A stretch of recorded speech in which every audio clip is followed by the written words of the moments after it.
నమస్తే. మీరు చూస్తుంది సుమన్ టీవీ. నేను మీ కీర్తి. ముందుగా ప్రేక్షకులందరికీ భోగి పండుగ శుభాకాంక్షలు. నాతో పాటు అనంతలక్ష్మి అమ్మగారు ఉన్నారు. నమస్తే అమ్మా. నమస్తే అమ్మా, అందరికీ భోగి శుభాకాంక్షలమ్మా. మీకు కూడా అమ్మా. అమ్మ, మీకేం గుర్తొస్తుందమ్మా భోగి అనగానే? మీరు ఎలా సెలబ్రేట్ చేసుకునేవారు? అమ్మ, మాకు ఉత్తరావడం అసలు భోగి ఏమిటి, అంతకు ముందు నుంచి నెల రోజుల నుంచి పండగే మాకు. ఎలా? స్కూల్లో చదువుకునే రోజుల్లో ఆ పరీక్షలు ఉండేవి, హాఫ్ ఇయర్లీ ఎగ్జామినేషన్స్ ఉండేవి. కరెక్ట్. ధనుర్మాసం మొదలయ్యేది. రోజు తెల్లారుజామున లేవడం, ఆవు పేడ కోసం ఎదురు చూడడం, ఆవు ఎప్పుడు పేడ అంటే తాజా పేడతో చేయాలిగా, ఎదురు చూడడం, వేడిగా ఉన్నటువంటి ఆవు పేడ తీసుకొచ్చి చక్కగా దాంతో గొబ్బెమ్మలు చేయడం, ఆ రాత్రే బ్రహ్మాండంగా ముగ్గులు వేయడం, సాయంకాలం 6:30 అలా ముగ్గు వేయడం మొదలు పెడితే రాత్రి 10, 10:30, 11 అయ్యేది. ఈ మూల నుంచి ఆ మూలకి దాంట్లో గొబ్బెమ్మలు పెట్టడం. ఈ సీజన్ లోనే కదమ్మా ముగ్గులకి ప్రాధాన్యత ఎక్కువ. పెద్ద పెద్ద ముగ్గులు వేస్తాం, చుక్కల ముగ్గులే వేయాలమ్మా. ముగ్గుల్లో రంగులు ఏదో సరదాగా వేస్తున్నాం కానీ రంగవల్లికలు అంటే రంగులు వేయాలని ఏం లేదు, రంగులు వేయకూడదు అసలు. రంగులది కాదు, చుక్కలు పెట్టి చుక్కలు కలుపుకుంటూ వేయాల్సిన ముగ్గులు. అందుకే సైన్స్ ఉందా, బ్యాక్గ్రౌండ్? అయ్యో బోర్డు ఉందమ్మా, ఎందుకు లేకపోయింది. ఆ చుక్కలు ఏమిటి, ఆకాశంలో ఉండే నక్షత్రాలే ఈ చుక్కలు. వాటిని కలిపేటటువంటి తీర్లే మనకి తెలియడానికి, దాని ఆకాశంలో ఉండే నక్షత్రాల యొక్క గమనము, వాటి తాలూకు వ్యవహారము తెలియడానికి కింద ముగ్గులు వేసుకోవడం, వాటిని కలుపుకునేటటువంటి తీరు. ముగ్గుల పేర్లు ఎంత బాగుంటాయో తెలుసా అమ్మా? మారేడు దళం కార్తీక మాసంలో తరచుగా వేస్తాం, పద్మం, అష్టదళ పద్మం.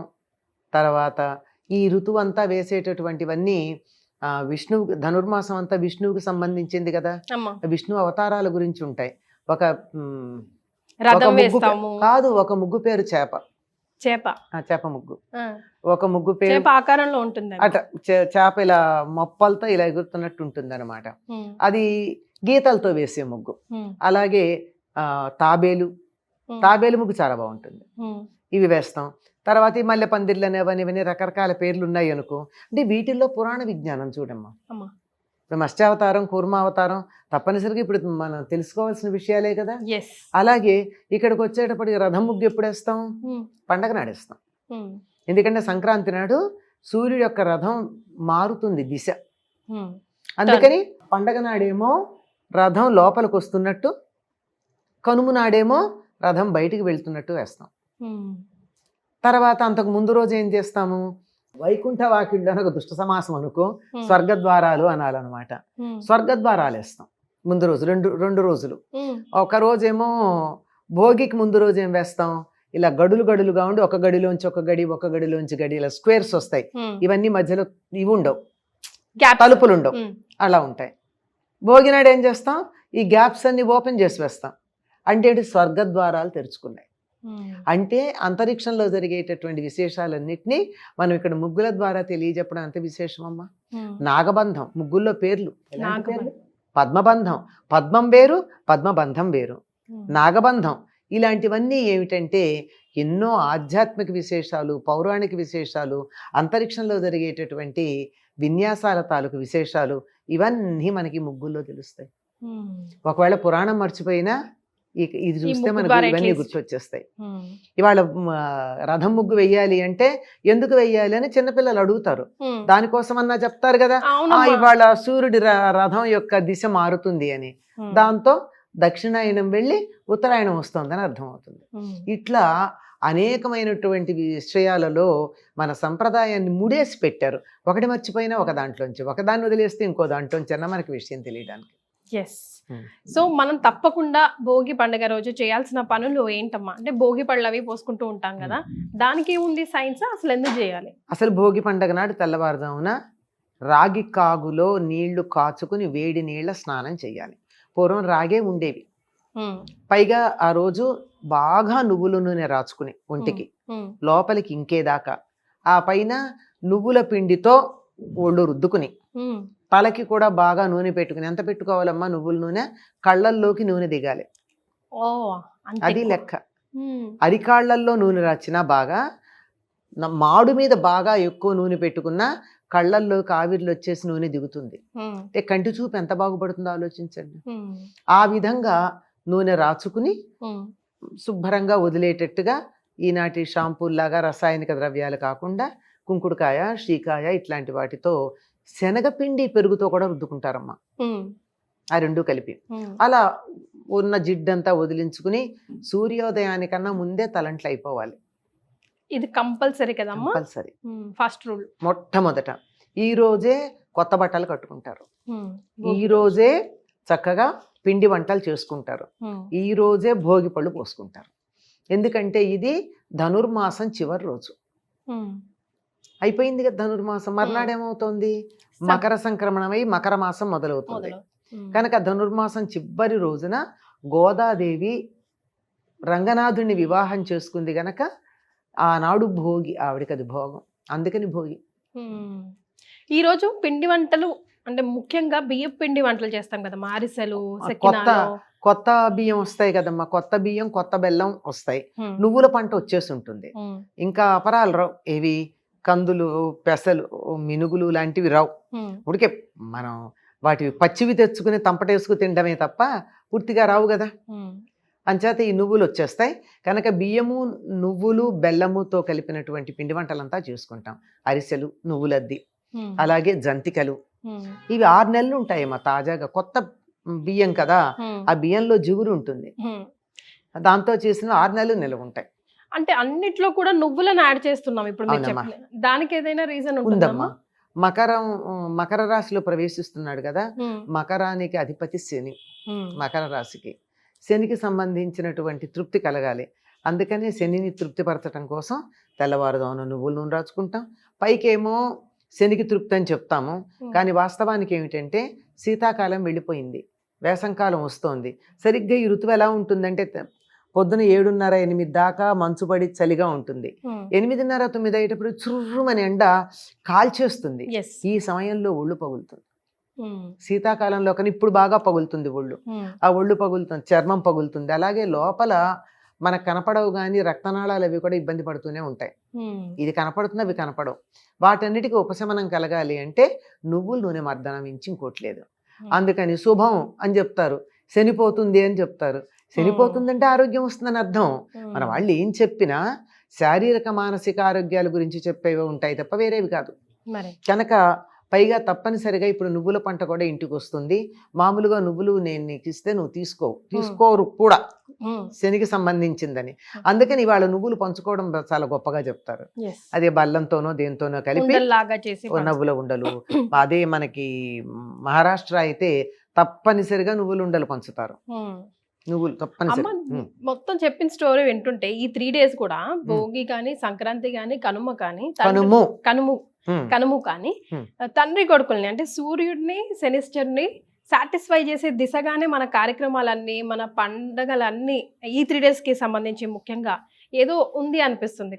ఏమంటారు? అంటే అమ్మా ఉంది అంటే అసలు యముడు, యమున, శని వీళ్ళందరూ సూర్యుడి యొక్క సంతానమే. అందుకే యమునలో స్నానం చేస్తే యమబాధలు ఉండవంటారు. అలాగే భగినీహస్త భోజనం కూడా దాని నుంచి వచ్చినటువంటిదే. శని కూడా వాళ్ళ నాన్నలాగా మంచి డిసిప్లినేరియన్, క్రమశిక్షణ పెట్టేటటువంటి వాడు. పైగా అక్కడి నుంచి ఉత్తర దిక్కుకు బయలుదేరుతున్నాడు కొడుకు దగ్గరకు వచ్చేటప్పటికి. కొడుకు ఆధిపత్యం కలిగినటువంటి మకర రాశిలోకి వచ్చేటప్పటికి సూర్యుడు ఉత్తర దిశకి బయలుదేరుతూ ఉన్నాడు. అంటే ఇక్కడ అర్థం చేసుకోవాల్సింది ఏంటంటే కొడుకుల దగ్గరికి వెళ్ళాక తల్లిదండ్రులకి ఉత్తరగతులు ఉండాలి, అధోగతి ఉండకూడదు. అర్థమైంది కదా, అధోగతి రాకుండా ఉండాలి అని చెప్పి అట్లా ఉంటుంది. మరి భోగిపళ్ళకు కూడా చాలా ఒక శాస్త్రీయమైన అంశమే ఉందమ్మా ఇందులో.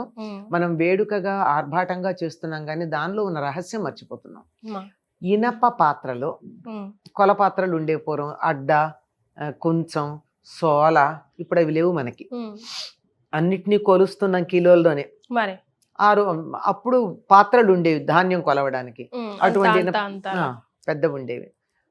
అడ్డ సాధారణంగా కొంచెం నిండా పట్టలేం కానీ పెద్ద బరువు ఉంటుందని అడ్డ సుమారుగా 5 కిలోలు ఉంటుంది, ఎంతో నాకు ఐడియా ఉంటుంది. దాంట్లో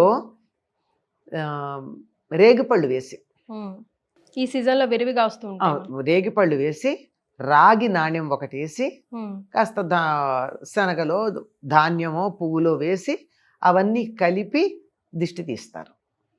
ఇది ప్రధానం. ఇప్పుడు రాగి వెయ్యాలి కానీ రూపాయలు వెయ్యాలని కాదు లెక్క, రాగి ప్రధానం. ఇప్పుడు మనం చిల్లర పైసలు ఏమీ వెయ్యక్కర్లా, మన దగ్గర చిల్లరంటే రూపాయి నికెల్దే ఉంటుంది. అంచేత రాగి ఉంగరాలు, రాగి చిన్నదేదో ఒక వస్తువు ఇంట్లో ఉంటుంది కదా రాగిది, అటువంటిది ఇనప పాత్రలో వేసి దాంట్లో రేగిపళ్ళు పోస్తే అప్పుడు కలిగేటటువంటి ఒక మంచి విద్యుత్ శక్తి లాంటి శక్తి ఒకటి వస్తుందిట. అది ఒక సంవత్సరం పాటు కలిగినటువంటి దృష్టి దోషాన్ని పోగొడుతుంది. తల చుట్టూతా ఇట్లా తిప్పితే పిల్లలకి పిల్లలంటే తల్లిదండ్రులు బాగున్నంత కాలం వయసుతో సంబంధం లేకుండా పిల్లలే అందరికీ పోస్తారమ్మా. పెద్దలు పెద్దవాళ్ళైన అలా ఏం లేదమ్మా. చంటి పిల్లలకి ప్రధానం, పెద్ద పిల్లలకు కూడా పోస్తారు. అయితే వీళ్ళు రారు, కూర్చోరు, ఇష్టపడరు కనుక వాళ్ళ వెంటపడి కాస్త నక్షత్రాలన్నా వేయించుకోమని వేస్తూ ఉంటారు, కానీ నిజానికి చేయాల్సింది అట్లా. ఇప్పుడు వరకైతే మీ జనరేషన్లో, మా జనరేషన్లో, ఇప్పుడు నెక్స్ట్ జనరేషన్లో అసలు తెలియట్లా. అసలు ఆ విలేజ్ అట్మాస్ఫియరే పోయింది. సో పిల్లలు అట్లీస్ట్ ఖచ్చితంగా ఇదైనా చెయ్యండి రా నాయనా అని చెప్పుకోవడానికి తెల్లారుజామున లెమ్మని చెప్పండి అమ్మ. అదొకటే చాలా కష్టమైనటువంటి పని. అందులో ఈ సీజన్లో అమ్మ అదే కదా గమ్మత్తు. ఏంటంటే పొద్దెక్కిన కొద్దీ బద్ధకం వస్తుంది. మీరే కావాలంటే గమనించండి, 4:30కి లేచి చూడండి, ఒక్క నిమిషం చలి అనిపిస్తుంది, లేస్తే అసలు తర్వాత ఉండదు. 5ంటికి లేవండి, ఇంకో 10 నిమిషాలు పడుకుందాం అనిపిస్తుంది. 7 గంటలకి లేస్తే లేవాలని అనిపించదు. ఆ వాతావరణంలో ఉండేటటువంటి మార్పు అటువంటిది కనుక కార్తీక మాసం కానీ ధనుర్మాసం కానీ తెల్లవారుజామున లేవమని చెప్పడంలో ఉద్దేశం ఏమిటంటే వాతావరణానికి మీరు అనుకూలంగా ఎక్లమటైజ్ అంటారు ఆంగ్లంలో. వాతావరణానికి మనం సర్దుబాటు చేసుకుంటాం శరీరాన్ని. దానివల్ల ఆరోగ్యం చాలా బాగుంటుంది. హఠాత్తుగా వచ్చే మార్పు కన్నా మనం కూడా చూడండి, నిన్నటి దాకా చలి ఉండి గడ్డ కట్టే చలి ఉండి ఇవాళ హఠాత్తుగా ఎండొచ్చింది అనుకోండి, తట్టుకోలేం. క్రమక్రమంగా చలి తగ్గి ఎండొచ్చింది అనుకోండి, పెద్ద సమస్య అనిపించదు. అది చేయాల్సింది, అలవాటు పడడం కోసం చేయాల్సింది. తప్పనిసరిగా పిల్లలకి దృష్టి దోషం పోవడానికి ఇందులో ఇంకో చెప్తాను మీకు విషయం. రేగుపళ్ళేమో సూర్య సంబంధం, ఇనుమేమో శని సంబంధం. వాళ్ళిద్దరు కలవడం ఉంది. పడదంటారు కదమ్మా. ఎవరు చెప్పారు? తండ్రి కొడుకులో పడదని ఎవరు చెప్పారు? అంటూ ఉంటారు కదమ్మా. ఏమి లోకంలో చాలా అనుకుంటారు, వాటిల్లో అలా ఉంటాయి.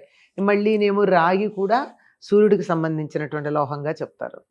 ఇవి కలిసేటప్పటికల్లా చక్కని విద్యుత్ వస్తుంది. మీరు ఇందాక కూడా అడిగారు, సూర్యుడు శని వీళ్ళిద్దరికి సంబంధం అంటారు కదా అని. అదే మరి. అయితే మనం అసలైన విషయం మర్చిపోతున్నాం, భోగి మంటలు. భోగి మంటలు దానికి శాస్త్రీయమైనటువంటి విషయం ఏముందో పెద్దగా మనకి శాస్త్రాల్లో లేదు. భోగి మంటలు వేసుకోవడమే ఉంది. కాకపోతే ఉత్తర దేశం వాళ్ళు ఏమంటారంటే ఇది యజ్ఞావశిష్టము అంటారు, యజ్ఞానికి సంకేతంగా. కానీ మనం వేసుకునే భోగి మంటలు పాచమొహంతో వేసుకుంటాం కదా, అది కాదు. కానీ ఉత్తర దేశంలో ఎందుకు చెప్తారంటే ఈ రోజున కొత్తగా ఉపనయనం అయినటువంటి పిల్లలు పసుపు రంగు బట్టలు కట్టుకుని ఆ అగ్నిహోత్రం రాజేసి వాళ్ళు కొత్తగా నేర్చుకున్నటువంటి సంధ్యావందనాన్ని అక్కడ అభ్యాసం చేస్తారని, భోగి మంటలు దానికి అవశేషం అని చెప్తారు. కానీ సంప్రదాయం ప్రకారం బ్రహ్మచారి అగ్నికార్యం చెయ్యడు పెళ్ళైతే గాని. కానీ సామూహికంగా చేసుకునే ఒక యజ్ఞం లాగా చెప్పుకోవచ్చు. అది ఇంకేంటంటే ఎలా చేస్తారంటే ఎవరు ఏ ప్రాంతంలో ప్రధానమైన పండగ చేసుకుంటారో ఆ పండగకి ఇళ్ళన్నీ శుభ్రం చేసుకోవడం, బాగు చేసుకోవడం ఉంటాయి కదా. అలా చేసుకుంటూ అక్కడ ఉన్నటువంటి ఆ చెత్త చెదారం అంతా తీసి భోగి మంటలో పడేస్తూ ఉంటారు. సో ఇది భోగి పండుగ విశేషాలు. మరొకసారి భోగి పండుగ శుభాకాంక్షలు. అందరికీ కూడా ఈ భోగి భోగప్రదాయకమయ్యి అందరూ ఆనందంగా ఉండాలని కోరుకుంటూ భోగి పండుగ శుభాకాంక్షలు.